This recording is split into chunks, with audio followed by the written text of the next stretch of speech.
एक बार जंगल में तेज बारिश और तूफान आया। उस तूफान की वजह से नदी में दो अंडे बहते हुए एक सूखी जगह पर आकर रुक गए। कुछ दिनों बाद उनमें से एक अंडा फूटा और उसमें से एक छोटा सा कौवे का बच्चा बाहर निकला। उसने इधर उधर देखा, लेकिन दूर दूर तक उसे कोई दिखाई नहीं दिया सिवाय एक और अंडे के। वह उदास होकर उसी अंडे से चिपक कर भूखा प्यासा बैठा रहा। कुछ दिनों बाद दूसरा अंडा भी फूटा और उसमें से एक नन्ही गौरैया का बच्चा बाहर निकला। नया दोस्त पाकर कौवे का बच्चा बहुत खुश हो गया। अब दोनों साथ साथ रहने लगे। तुम कौन हो? मैं एक परिंदा हूँ। तुम यहीं से निकले हो? हाँ, उस अंडे से। वो पेड़ क्या है? वह एक बड़ा पेड़ है। चलो साथ में चलते हैं। हाँ, यह जगह अनोखी है। दोनों दूर दूर तक पैदल चलकर खाना तलाशते और जैसे तैसे अपना पेट भरते। धीरे धीरे समय बीता और दोनों बड़े हो गए। एक दिन बहुत तेज गर्मी पड़ रही थी और गर्म रेतीली हवा चल रही थी। गौरैया को कहीं भी खाना और पानी नहीं मिला। वह भूख प्यास से बेहाल हो गई और वहीं जमीन पर बेहोश होकर गिर पड़ी। उसकी सांसें लगभग थम सी गई थीं। तभी कौवा उसे ढूंढता हुआ वहां पहुंचा। उसने उसे उठाने की कोशिश की, लेकिन वह बेहोश पड़ी थी। कौवा उसे तुरंत उठाकर एक पेड़ की छांव में ले गया। तू चिंता मत कर, तुझे कुछ नहीं होगा। फिर वह पास के तालाब से पेड़ के पत्ते में पानी भर कर लाया। उसने धीरे धीरे पानी गौरैया के मुंह पर डाला।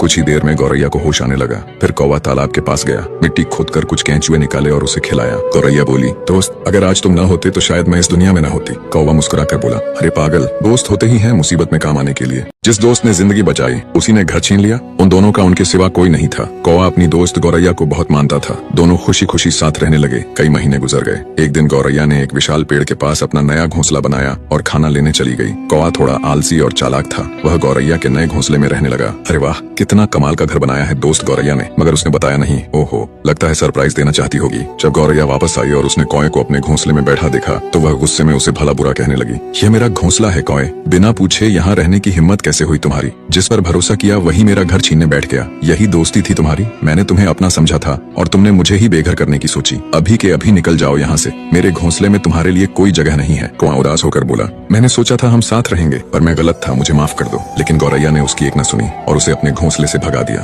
कौवा उदास होकर थोड़ी ही दूर जमीन पर पूरी रात बैठा रहा। गौरैया फिर बोली, चले जाओ यहाँ से, दोबारा मेरे घोंसले के करीब ही मत आना। सुबह होते ही कौवा वहाँ से चला गया।